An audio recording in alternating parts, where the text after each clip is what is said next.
The arrival. The vast emptiness of space shimmered as thousands of Zarkonian warships dropped out of hyperspace, their sleek obsidian hulls reflecting the light of distant stars. At the helm of the flagship Eternal Dominion, Supreme Commander Vexthor surveyed the holographic display of yet another solar system ripe for conquest. Status report. Vexthor commanded, his four eyes blinking in sequence as he addressed his subordinates. First Officer Zalra stepped forward, her tentacles rippling with a mix of excitement and trepidation. Supreme Commander, we have successfully entered the Sol system. Initial scans indicate 8 planets orbiting a yellow dwarf star. The third planet shows signs of advanced civilization. Vexthor's mandibles clicked in anticipation. Excellent. Prepare the standard ultimatum broadcast. Let's see how quickly these humans surrender. For centuries, the Zarkonian Empire had swept across the galaxy like an unstoppable tide. Countless civilizations had fallen before their superior technology and brutal efficiency. Those who resisted were obliterated. Those who submitted were assimilated into the Empire's vast workforce. As the Zarkonian fleet approached Earth, humanity was blissfully unaware of the impending doom heading their way. It was a typical day on the Blue Planet. Politicians argued, scientists made breakthroughs, and billions of people went about their daily lives. At NASA's Deep Space Network facility in Goldstone, California, Dr. Emily Chen stared at her computer screen in disbelief. The radio telescope array had picked up an anomaly, a massive burst of energy unlike anything they'd ever seen before. Dr. Ramirez, Emily called out to her supervisor. You need to see this. Dr. Ramirez hurried over, his eyes widening as he looked at the data. My God, he whispered. This can't be natural. Call the director. Now. Within hours, the world's leading scientists and government officials were scrambling to make sense of the situation. As they debated and analyzed, the Zarkonian fleet drew ever closer. It was 3:47 p.m. Eastern Standard Time when every electronic device on Earth simultaneously broadcasted the same message. Inhabitants of Sol 3, designation, Earth. This is Supreme Commander Vexthor of the Zarkonian Empire. Your planet now falls under our dominion. Surrender immediately, and you will be granted the privilege of serving the Empire. Resist, and you will be eradicated. You have one planetary rotation to comply. The message played on a loop, accompanied by holographic projections of Vexthor's imposing figure appearing in cities worldwide. Panic swept across the globe as the reality of an alien invasion set in. In Washington, D.C., President Sarah Thompson stood before the United Nations Security Council, her face grim but determined. Ladies and gentlemen, we face the greatest threat in human history, but we will not bow to these invaders. Humanity has faced countless challenges throughout our existence, and we have always persevered. Today, we must stand united against this alien menace. As world leaders debated strategy and military commanders mobilized their forces, an unlikely hero emerged from the chaos. Dr. Alan Takashi, a brilliant but eccentric quantum physicist, had been working on an experimental energy shield system. With the invasion looming, he knew his invention might be humanity's only hope. Racing against time, Dr. Takashi and a team of international scientists worked tirelessly to adapt the shield technology for global use. They faced seemingly insurmountable odds. The system had never been tested on such a large scale, and they had less than 24 hours to deploy it. As the deadline approached, tension mounted across the planet. Military forces stood at the ready, civilians huddled in shelters, and all eyes turned to the sky. Supreme Commander Vexthor watched with growing impatience as the humans' allotted time ticked away. These primitive beings are more foolish than I thought, he mused. Prepare the orbital bombardment. We'll make an example of their largest population centers. But as the Zarkonian weapons powered up, something unexpected happened. A shimmering blue field began to materialize around the Earth, starting at the poles and rapidly expanding to envelop the entire planet. Vexthor's eyes widened in shock. Impossible. They shouldn't have this level of technology. All ships opened fire. The Zarkonian fleet unleashed a barrage of energy weapons, but the beams dissipated harmlessly against Earth's newfound shield. For the first time in the Empire's long history of conquest, their initial assault had failed. On the surface, cheers erupted as news of the shield's success spread. But Dr. Takashi and his team knew this was only the beginning. The shield wouldn't hold forever, and humanity needed to find a way to fight back. As the first day of Earth's resistance drew to a close, both sides prepared for a conflict unlike any the galaxy had ever seen. The Zarkonians, faced with unexpected defiance, began to formulate new strategies. Meanwhile, the people of Earth, united by an unbreakable will to survive, steeled themselves for the battle ahead. The stage was set for a war that would determine not just the fate of humanity, but the future of the entire galaxy. First contact. The Earth's shimmering energy shield held firm as the Zarkonian fleet continued its relentless assault. Massive energy beams and swarms of missiles exploded against the blue barrier, creating a dazzling display visible even from the ground. Inside their ships, the alien invaders grew increasingly frustrated. Supreme Commander Vexthor paced the bridge of the Eternal Dominion, his clawed feet clicking against the metallic floor. "This is unprecedented," he growled. "No species has ever withstood our initial attack. Zalra, what's the status of their shield?" First Officer Zalra consulted her hovering datapad. "The shield's energy output remains stable, Supreme Commander. Our weapons are having no effect. However, our analysis suggests that maintaining such a large-scale defense must be incredibly taxing on their resources." Vexthor's mandibles clicked thoughtfully. "Then we shall outlast them. Maintain the bombardment and prepare ground forces for deployment. We'll find a way through their defenses." On Earth, leaders and scientists gathered in a secure underground facility beneath the Rocky Mountains. The room buzzed with a mixture of hope and anxiety as they discussed their next moves. President Thompson addressed the assembled group. "Dr. Takashi, your shield has bought us precious time, but we need options. How long can we maintain our defenses?" The disheveled physicist ran a hand through his graying hair. "At current power consumption rates, we can keep the shield up for approximately 72 hours. After that, we'll face total energy depletion across all major grids." General Maria Cortez, the highest-ranking military officer present, leaned forward. "Then we have 3 days to come up with a way to fight back. What do we know about their technology? Any weaknesses we can exploit?" Dr. Emily Chen, who had first detected the Zarkonian approach, pulled up a holographic display of the alien ships. "Their technology is incredibly advanced, but not infallible. We've detected fluctuations in their energy signatures that suggest their weapons and propulsion systems operate on principles similar to our theoretical understanding of zero-point energy." A spark of excitement flashed in Dr. Takashi's eyes. "Zero-point energy. That's it. If we can disrupt their energy fields, we might be able to disable their ships." As the scientists debated theories and possibilities, military strategists worldwide began coordinating a global defense plan. They knew that once the shield fell, the Zarkonians would launch a ground invasion. Humanity needed to be ready. In cities across the planet, civilians were mobilized for war production. Factories retooled to manufacture weapons and armor, while hackers and programmers worked around the clock to bolster cyber defenses and develop countermeasures against alien tech. The spirit of human ingenuity and cooperation was on full display.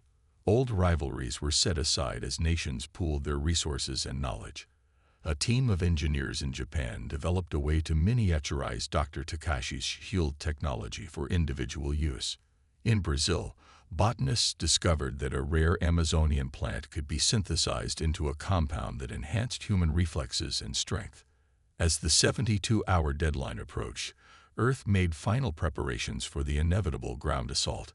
The shield had begun to flicker, its energy reserves nearly depleted. In orbit, Supreme Commander Vexthor sensed victory within his grasp. The humans' defenses weaken. Prepare all ground forces for immediate deployment. We shall crush their resistance and claim this world for the Empire. The Zarkonian dropships descended through gaps in the failing shield, their hulls glowing red-hot from atmospheric entry. They landed in major cities across the globe, disgorging legions of alien soldiers. The invaders stood over 8 feet tall, their bodies protected by advanced exoskeletons and armed with energy weapons beyond human understanding. But humanity was ready. As the aliens marched through the streets, they were met not with surrender, but with fierce resistance. Soldiers equipped with newly developed plasma rifles engaged the Zarkonians in intense urban combat. Civilians, trained in guerrilla tactics, launched surprise attacks from sewers and abandoned buildings. In New York City, a squad of human defenders led by Captain Jake Rodriguez held the line at Times Square. Energy blasts and bullets flew back and forth as the two sides clashed. Jake activated his personal shield just in time to deflect a shot that would have taken its head off. "Keep fighting," he shouted to his team. "We are humanity's last line of defense." The battle raged on, with neither side gaining a clear advantage. The Zarkonians were shocked by the humans' tenacity and resourcefulness. They had expected an easy victory, but instead found themselves in a grueling war of attrition. In Moscow, a team of Russian hackers managed to briefly disable a Zarkonian walker, sending the massive war machine crashing into the Moskva River. In Cairo, Egyptian archaeologists used their knowledge of ancient tunnels to outmaneuver the alien forces, leading them into carefully prepared ambushes. As reports flooded in from around the world, it became clear that humanity was holding its own. The Zarkonians had superior technology, but humans had home field advantage and an indomitable will to survive. Back on the Eternal Dominion, Supreme Commander Vexthor received the battle reports with growing alarm. "How is this possible?" he raged. "They're nothing but primitive apes. How can they stand against the might of the Empire?" First Officer Zalra's tentacles writhed nervously. "Supreme Commander, our forces report that the humans are using tactics and technologies we've never encountered before. They seem to be adapting to our strategies in real time." Vexthor's eyes narrowed.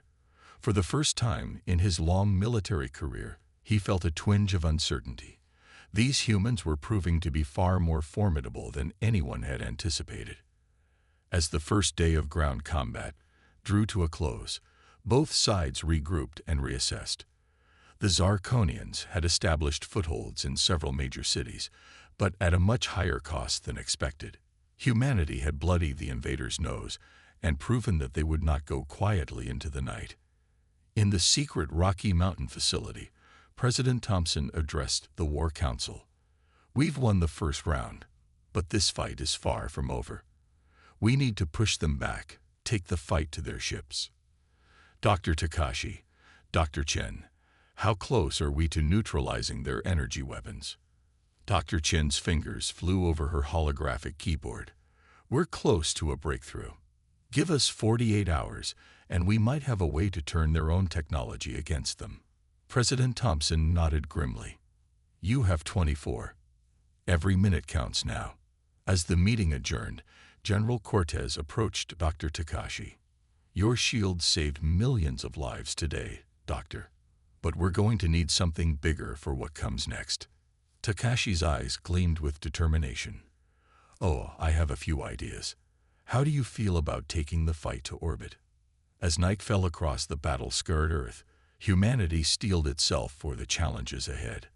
They had survived first contact and proven their worth as warriors. Now, it was time to show the Zarkonians and the galaxy at large that humans were a force to be reckoned with. The war for Earth had only just begun, and its outcome would reshape the destiny of two civilizations. The battle for Earth. Dawn broke over a world transformed by war. Pillars of smoke rose from devastated cities. Alien dropships dotted the landscape, and the sky churned with the constant exchange of fire between Earth's hastily assembled orbital defenses and the looming Zarkonian fleet. In Washington, D.C., or what remained of it, Captain Jake Rodriguez led a team of soldiers through the rubble-strewn streets. They moved silently, their adaptive camouflage blending seamlessly with the urban destruction. Their mission: to infiltrate a Zarkonian command post and gather crucial intelligence. "Team, hold up," Jake whispered, raising a fist. Ahead, a pair of Zarkonian soldiers patrolled the perimeter of a fortified building. Jake activated his neural link, a technology born from the fusion of human bioengineering and reverse-engineered alien tech. "Control, we've got eyes on the target," requesting permission to engage. The response came instantly, transmitted directly to his mind. "Permission granted, Captain. Give 'em hell." Jake signaled his team. In perfect synchronization, they raised their Gauss rifles, another product of humanity's frenzied innovation, and fired. The Zarkonian guards fell without a sound, their armor no match for the hypersonic projectiles. "Move in, quick and quiet," Jake ordered. As Jake's team infiltrated the alien stronghold, similar scenes played out across the globe. Humanity had learned rapidly, adapting to the Zarkonians' tactics and technology with remarkable speed. What had begun as a desperate defense had evolved into a coordinated, planet-wide insurgency. In orbit, the situation was far more precarious. Earth's fledgling Space Force, cobbled together from pre-invasion satellites and hastily launched weaponized platforms, fought a desperate holding action against the vast Zarkonian armada. Aboard the makeshift command station, humanity's hope, Admiral Yuki Tanaka watched the unfolding space battle with a mixture of pride and concern. Her fleet was outnumbered and outgunned, but they fought with a ferocity that kept the Zarkonians at bay. "Status report," she barked, eyes fixed on the holographic battle map. Her XO, Commander Chen, responded crisply. "We've lost the Beijing and New Delhi platforms, but Mumbai just took out 2 Zarkonian cruisers with its mass driver. Dr. Takashi's orbital shield generators are holding, but they're taking a beating." Tanaka nodded grimly. "And the package?" En route, Admiral. ETA 15 minutes. A ghost of a smile played across Tanaka's lips. "Good. Let's hope the eggheads got it right. All ships maintain defensive formation Delta. We need to hold the line just a little longer." The package was humanity's ace in the hole, a prototype weapon designed to exploit the weakness Dr. Chen had discovered in Zarkonian energy systems. If it worked, it could turn the tide of the entire war. Back on the surface, Jake's team had successfully infiltrated the Zark. Her words resonated with her students, a generation born into a galaxy of infinite possibilities. For them, the idea of Zarkonians as enemies was as alien as the concept of a flat Earth had been to their ancestors. As Zalaris class discussed the finer points of interspecies ethics, a crisis was unfolding millions of light-years away. On the edge of known space, where the spiral arms of the Milky Way began to fade into the intergalactic void, a joint human-alien research team had made a chilling discovery. Dr. Alan Takashi, now sporting a cybernetic eye that allowed him to perceive multiple dimensions, stared at the swirling anomaly before their ship. "It's a tear in the fabric of space-time," he explained to the assembled crew, his voice tight with concern. "And it's growing." Captain Yuki Tanaka, who had given up her admiral stripes for a chance to explore the unknown, frowned at the holographic representation. "Any idea what's causing it, Doctor?" Takashi shook his head. "Not definitively. But the energy signatures, they're similar to what we saw during the Zarkonian invasion. Just amplified beyond anything we've ever encountered." As if in response to his words, the anomaly pulsed, sending out a shockwave that rocked their ship. Alarms blared as systems flickered. "All hands, brace for impact," Tanaka shouted, gripping her command chair. The shockwave passed, leaving an eerie silence in its wake. Then, emerging from the tear like a nightmare-given form, a massive ship appeared. It dwarfed even the largest Zarkonian dreadnoughts, its hull composed of a material that seemed to absorb light. On the bridge of the HMS Excalibur, now racing towards the distress signal from Takashi's expedition, Admiral Jake Rodriguez watched the footage with a growing sense of dread. "Morgana, what are we looking at?" he asked, his voice barely above a whisper. The AI's avatar flickered, its usual confidence replaced by uncertainty. "Unknown, Admiral. The ship matches no known designs in any database, human or alien. Its technology appears to be centuries beyond even our most advanced theoretical models." Jake's mind raced. Could this be some hidden Zarkonian superweapon, or something else entirely? Whatever it was, he knew humanity and its allies were facing a threat unlike anything they'd encountered before. "Send word to Earth," he ordered.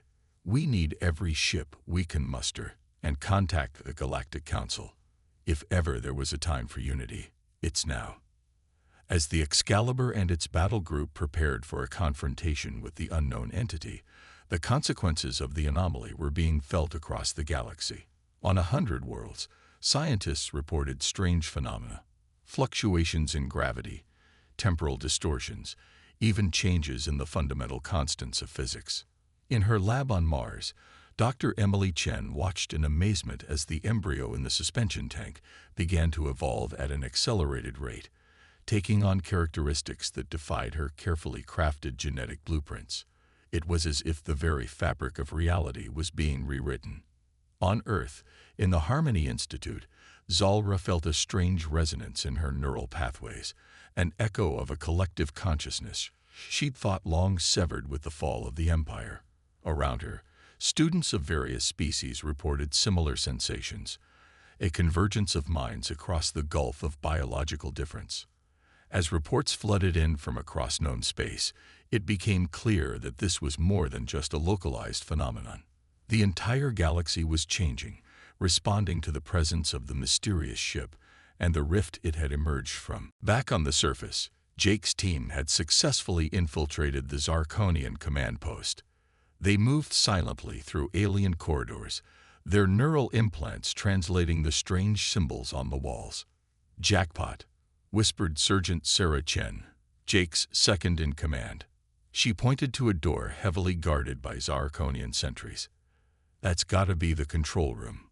Jake nodded, formulating a plan. "Lopes, you still got that sonic disruptor?" Private Lopes grinned, pulling out a device that looked like a mix between a tuning fork and a ray gun. "Ready to give these squid faces a headache, Cap." "On my mark," Jake said, readying a plasma grenade. 3, 2, 1. Now. Lopez activated the disruptor, sending out a wave of sound pitched to the exact frequency that interfered with Zarkonian neural patterns. The alien guards clutched their heads in agony, their 4 eyes blinking rapidly in confusion. In that moment of disorientation, Jake's team struck. The skirmish was brief but intense. When it was over, Jake stood in the Zarkonian control room, surrounded by holographic displays showing battle plans and troop movements. "Control, this is Rodriguez," Jake reported through his neural link. "We've secured the command post. Uploading data now." As gigabytes of crucial intel streamed to Earth's defense headquarters, the battle in orbit reached a critical juncture. Admiral Tanaka watched as a small, nondescript shuttle approached the Zarkonian flagship, Eternal Dominion. It was a suicide mission, and everyone knew it. But if successful, it could change everything. Aboard the shuttle, Dr. Alan Takashi made final adjustments to his device, the culmination of weeks of frantic research and development. The zero-point energy disruptor, or ZPED, was designed to create a cascading failure in the Zarkonians' energy systems. "This is Takashi." The scientist's voice crackled over the comm. "Approaching target. Activating stealth systems now." The shuttle, cloaked with experimental technology, slipped past the Zarkonian defenses. Takashi's hands shook as he maneuvered the craft towards a vulnerable point on the flagship's hull. On the bridge of the Eternal Dominion, Supreme Commander Vexthor felt a growing sense of unease. The humans were proving far more resilient than any species the Empire had ever encountered. Their tactics were unpredictable, their technology advancing at an alarming rate. Status of the ground invasion. Vex Thor demanded. First Officer Zalra's tentacles twitched nervously. We've lost contact with several key command posts, Supreme Commander. The humans seem to be targeting our communication nodes with precision strikes. Vex Thor's mandibles clicked in agitation. Impossible. How could they? His words were cut short as the entire ship shuddered violently. Alarms blared as systems across the Eternal Dominion began to fail. We're under attack, Zalra shouted. Unknown energy signature detected. It's interfering with our power grid. Dr. Takashi's shuttle had latched onto the Zarkonian flagship, the ZPED sending out pulses that disrupted the alien vessel's zero-point energy fields. The effect spread quickly, jumping from ship to ship across the Zarkonian fleet. Admiral Tanaka watched in awe as the massive alien armada suddenly found itself without power. All ships, this is our chance, she ordered. Concentrate fire on their primary vessels. Let's show these invaders what happens when you mess with humanity. Earth's defenders unleashed everything they had. Mass drivers, fusion torpedoes, and swarms of fighter craft tore into the suddenly vulnerable Zarkonian fleet. Ships that had seemed invincible just moments before now exploded in brilliant flashes of light. On the ground, the effect was equally dramatic. Zarkonian ground forces found their energy weapons and powered armor suits failing. The tide of battle shifted as human soldiers, armed with more conventional, but now superior weaponry, pressed their advantage. In Washington, D.C., Jake Rodriguez led his team out of the captured command post, linking up with other resistance fighters. They pushed forward, dragging the confused and disoriented Zarkonians back. Keep moving, Jake shouted, firing his Gauss rifle at a retreating alien squad. We've got them on the run now. Similar scenes played out across the globe. In the skies over Beijing, Chinese pilots in next-generation stealth fighters engaged in dogfights with faltering Zarkonian craft. In the seas near Sydney, submarines launched devastating attacks on alien landing craft attempting to retreat. As the battle raged on, it became clear that this was more than just a momentary advantage. Humanity had struck a decisive blow against the invaders. In orbit, the Eternal Dominion listed helplessly, its once mighty weapons silent. Supreme Commander Vex Thor stared out at the battle unfolding before him, his 4 eyes wide with disbelief. How? He whispered. How could they have done this? First Officer Zalra approached, her usual confidence shattered. Supreme Commander, we're receiving surrender signals from multiple ship captains. Our ground forces are in full retreat. I think we've lost. Vex Thor's mandibles clicked slowly as the full weight of the situation settled upon him. In all the long history of the Zarkonian Empire, no force had ever defeated them so thoroughly. These humans, these primitives they had so gravely underestimated, had done the impossible. With a heavy heart, Vex Thor gave an order he never thought he'd utter. Send the signal. The Zarkonian Empire surrenders. As the message spread across the battlefield, cheers erupted from human forces worldwide. In the secret Rocky Mountain facility, President Thompson received the news with tears in her eyes. My fellow humans, she addressed the world, her voice choked with emotion. Today, we have achieved what many thought impossible.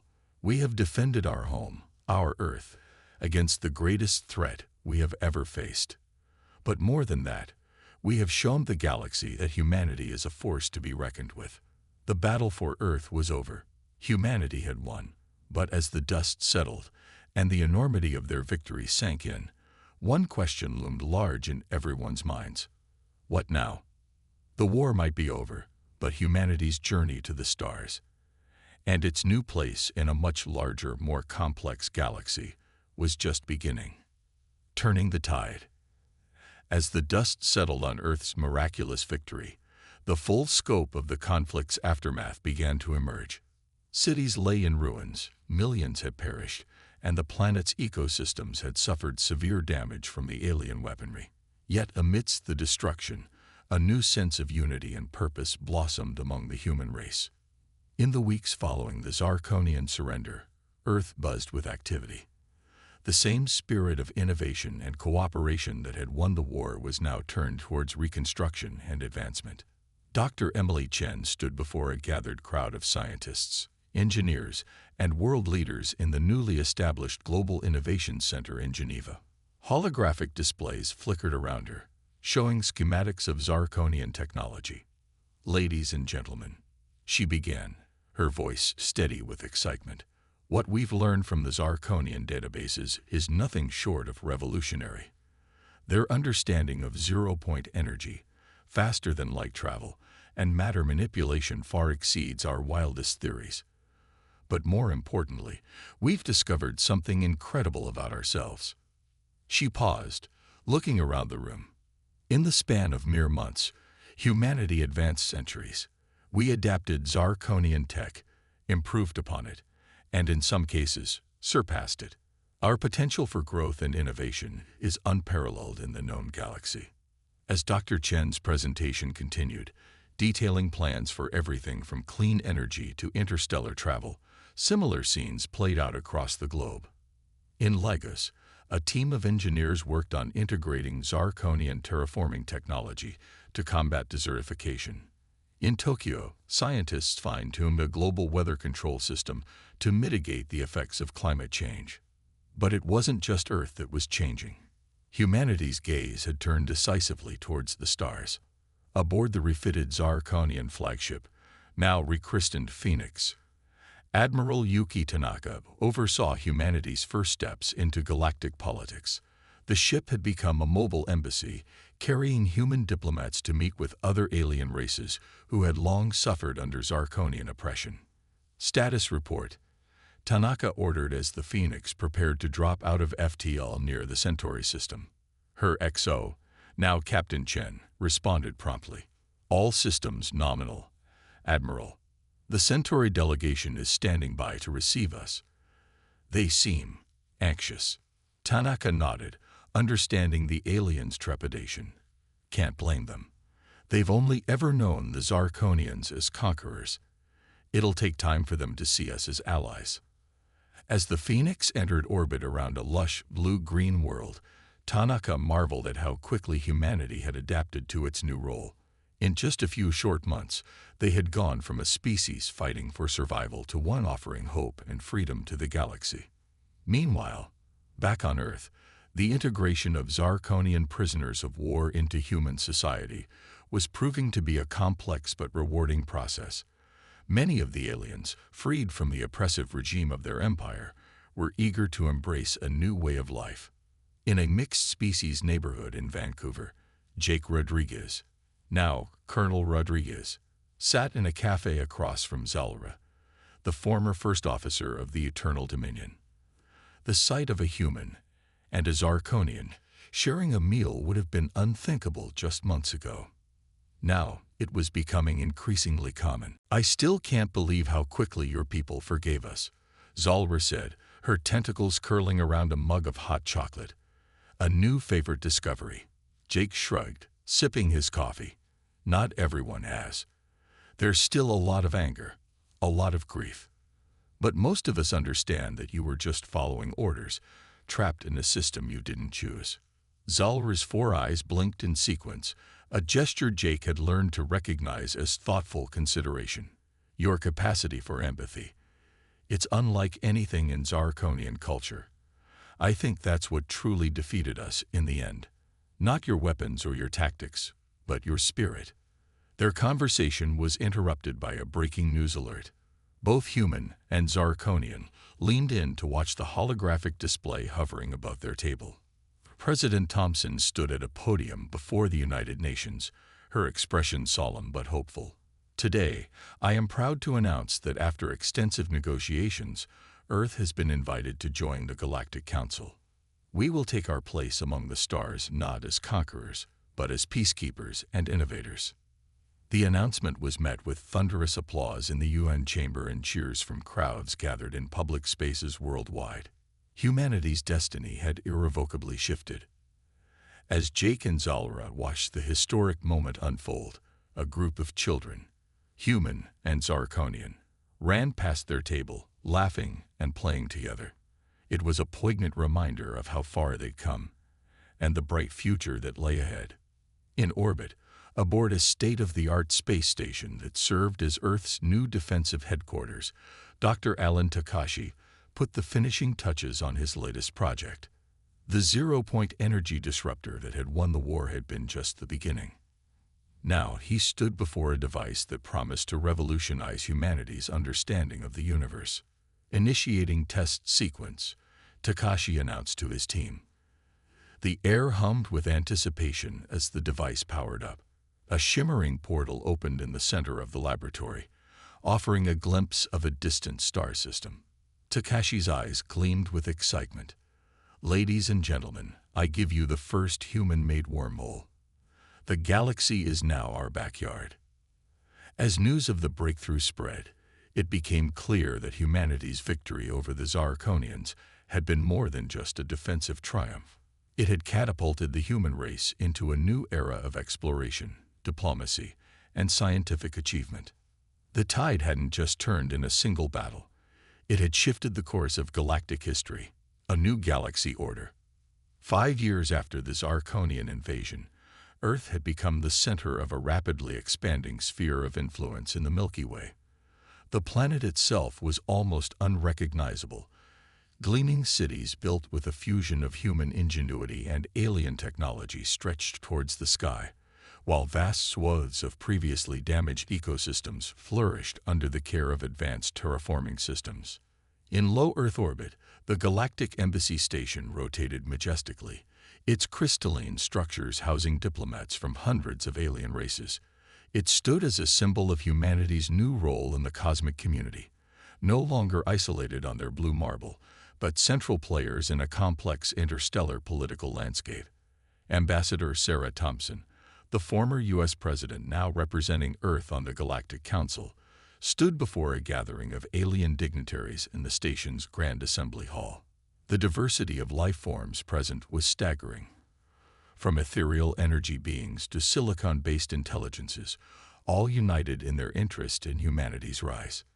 "Distinguished representatives," Thompson began, her voice clear and confident. "5 years ago, our world faced annihilation. Today, we stand as the guardians of a new galactic order. The fall of the Zarkonian Empire left a power vacuum that threatened to plunge this sector into chaos. Instead, it has become a catalyst for unprecedented cooperation and growth." As Thompson spoke, holographic displays showcased humanity's achievements. The liberation of dozens of oppressed worlds, the establishment of free trade routes, and the sharing of revolutionary technologies that were uplifting entire civilizations. But not all was peaceful in this new era. In the fringes of known space, remnants of the Zarkonian military had regrouped, forming a terrorist organization known as the Eternal Dominion. Their goal: to restore the Empire and crush the human upstarts who had humiliated them. Aboard the HMS Excalibur, the most advanced warship in Earth's growing fleet, Admiral Jake Rodriguez reviewed intelligence reports on the Eternal Dominion's latest movements. The ship's AI, an evolving quantum consciousness named Morgana, projected a 3D map of contested space. "They're getting bolder, Morgana," Jake mused, stroking his beard thoughtfully. "These raids on our outlying colonies, they're probing our defenses, looking for weaknesses." Morgana's holographic avatar, a shimmering, androgynous figure, nodded in agreement. "Indeed, Admiral. My analysis suggests a 78% probability that they're planning a major offensive within the next solar month. Shall I alert the Galactic Defense Force?" Jake nodded, his expression grim. "Do it, and send word to our allies. If the Eternal Dominion wants a fight, we'll show them that humanity's victory wasn't a fluke." As the Excalibur moved to intercept the looming threat, other battles were being fought on very different fronts. In a top-secret research facility beneath the Martian surface, Dr. Emily Chen and a team of multi-species scientists worked tirelessly on Project Ascension. Their goal: to unlock the next stage of human evolution. Initiating gene sequence modification, Dr. Chen announced, her fingers dancing over holographic controls. In a suspension tank before her, a human embryo floated, its DNA being rewritten in real time. An avian alien named Kriax, an expert in xenobiology, watched in fascination. "Remarkable," he chirped. "You're not just enhancing physical attributes, but cognitive functions as well." The potential implications. Dr. Chen nodded, her eyes never leaving the readouts. "If we succeed, we'll have created a new subspecies of humanity, one better adapted to life in space and alien environments. It's the key to our long-term survival and expansion." As Project Ascension pushed the boundaries of what it meant to be human, others worked to bridge the gaps between species.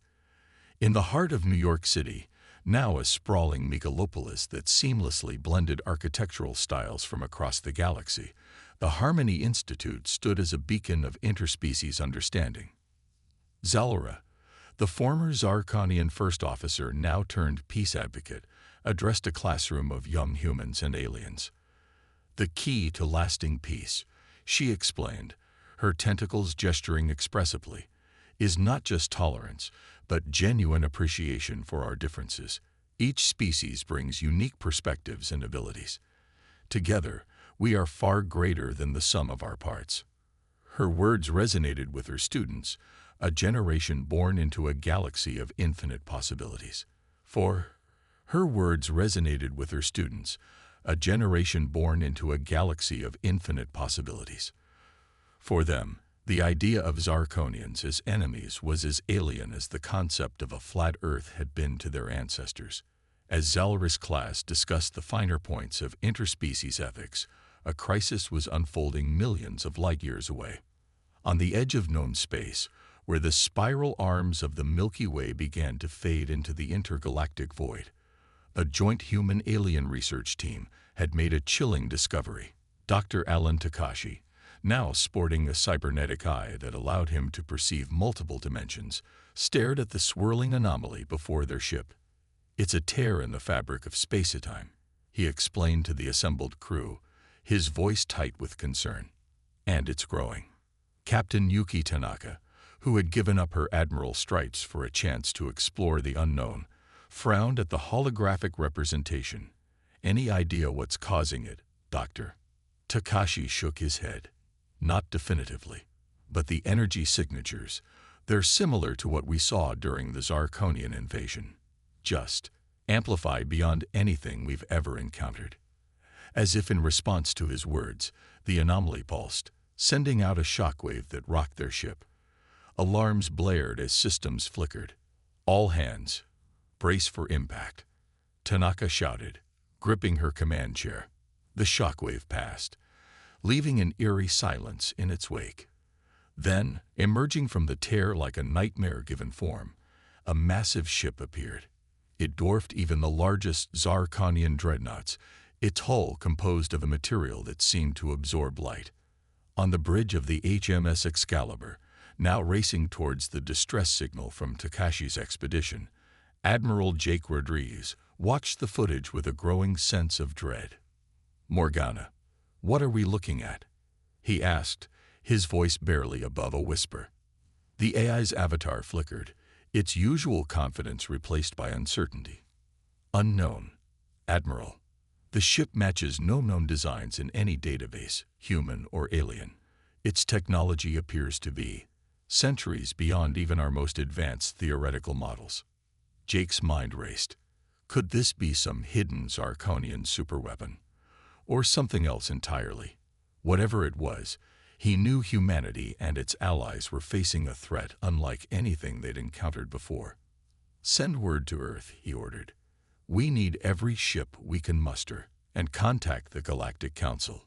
If ever there was a time for unity, it's now." As the Excalibur and its battle group prepared for a confrontation with the unknown entity, the consequences of the anomaly were being felt across the galaxy. On 100 worlds, scientists reported strange phenomena: fluctuations in gravity, temporal distortions, even changes in the fundamental constants of physics. In her lab on Mars, Dr. Emily Chen watched in amazement as the embryo in the suspension tank began to evolve at an accelerated rate, taking on characteristics that defied her carefully crafted genetic blueprints. It was as if the very fabric of reality was being rewritten. On Earth, in the Harmony Institute, Zalra felt a strange resonance in her neural pathways, an echo of a collective consciousness she'd thought long severed with the fall of the Empire. Around her, students of various species reported similar sensations, a convergence of minds across the gulf of biological difference. As reports flooded in from across known space, it became clear that this was more than just a localized phenomenon. The entire galaxy was changing, responding to the presence of the mysterious ship and the rift it had emerged from. In the Galactic Embassy Station, Ambassador Thompson convened an emergency session of the Council. Representatives from 100 species debated frantically, trying to make sense of the reports coming in from their homeworlds. "Order, please." Thompson's voice cut through the chaos. "We face a threat beyond any single species' ability to comprehend or combat, but together, we have overcome the impossible before. Humanity's stand against the Zarkonians proved that. Now, we must stand united once again." As she spoke, a plan began to form, a plan as audacious as it was desperate. It would require the combined knowledge, technology, and courage of every species in the Alliance. But if successful, it could not only save the galaxy, but propel all of civilization to a new level of existence. Aboard the Excalibur, now at the forefront of a vast armada of ships from across the galaxy, Admiral Rodriguez received the transmission outlining the Council's plan. As he digested the information, a mix of emotions played across his face: awe, fear, and finally, determination. "Well, Morgana," he said, a wry smile tugging at his lips, "looks like we're about to make history again. Plot a course for the anomaly. It's time to show the universe what humanity and its allies are truly capable of." As the fleet moved into position, tensions high and weapons primed, the mysterious ship hung motionless before them. The rift behind it pulsed with otherworldly energies, a portal to realms beyond human understanding. In that moment, poised on the brink of either annihilation or transcendence, humanity faced its greatest challenge yet, but they did not face it alone. Beside them stood a galaxy united, a tapestry of diverse life forms bound together by common purpose and mutual respect. Whatever lay beyond that rift, be it godlike aliens, alternate dimensions, or the key to the universe itself, humanity and its allies would face it together. They had overcome the Zarkonian threat, reshaped the galactic order, and pushed the boundaries of science and spirituality. Now, they stood ready to take the next great leap into the unknown. The battle for Earth had been just the beginning. The true adventure, the exploration of infinity itself, was about to unfold. As Admiral Rodriguez gave the order to advance, as Dr. Takashi's ship prepared to transmit its revolutionary findings, as scientists and diplomats across the galaxy held their breath in anticipation, one thing was certain. Humanity, once a primitive species confined to a single world, had become a force that would shape the destiny of the cosmos. Their journey from prey to pioneers, from victims to visionaries, was a testament to the indomitable spirit that had defined their species since they first looked up at the stars and dared to dream. The next chapter in the human story was about to be written, not just in the annals of Earth's history, but in the very fabric of the universe itself.